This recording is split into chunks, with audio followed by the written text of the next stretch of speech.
Good morning, everybody, and welcome to the Recovery Classroom. My name is Drew. I'm an alcoholic, and today I'm a recovering alcoholic, and I cannot be any more grateful. I want to talk to you today about taking time out for yourself. Yes, for yourself. If you've noticed over the last few weeks, I've not been able to do nearly close to the amount of morning monologues that I normally do.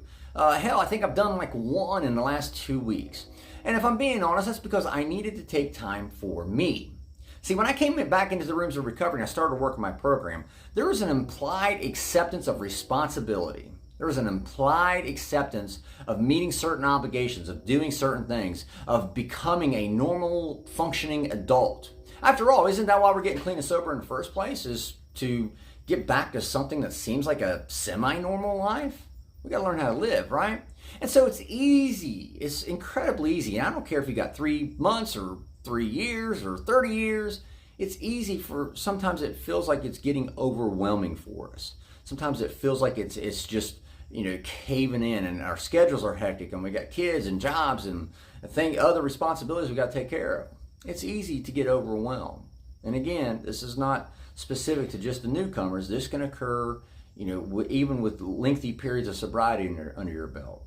And so it's important for us when we start feeling that way to make sure we take time for ourselves. Take time out for ourselves, to focus on ourselves. I call it the airplane syndrome. When you get on an airplane, the flight attendant always goes through the pre-flight monologue, I guess you could call it, where they always tell you if the masks are deployed, if the masks drop down, put your mask on first before you go help somebody else. Right? So how can I continually help people if I don't take care of myself? And I love helping people. I do. I love just sitting and talking with people. I really do.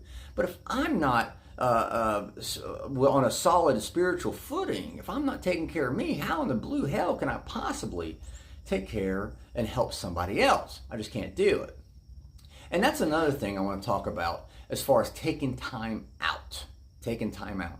I saw something posted on Facebook about a week ago or so, maybe a little longer, where somebody was talking about they only had 4 months of sobriety. And I've heard it in rooms countless numbers of times. I've only got 30 days of sobriety. I've only got a year of sobriety. I only got 6 months of sobriety.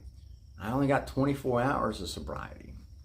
I want to encourage you, if you are in that spot where you feel like, I've only got a month, I've only got 10 days, I've only got 2 months.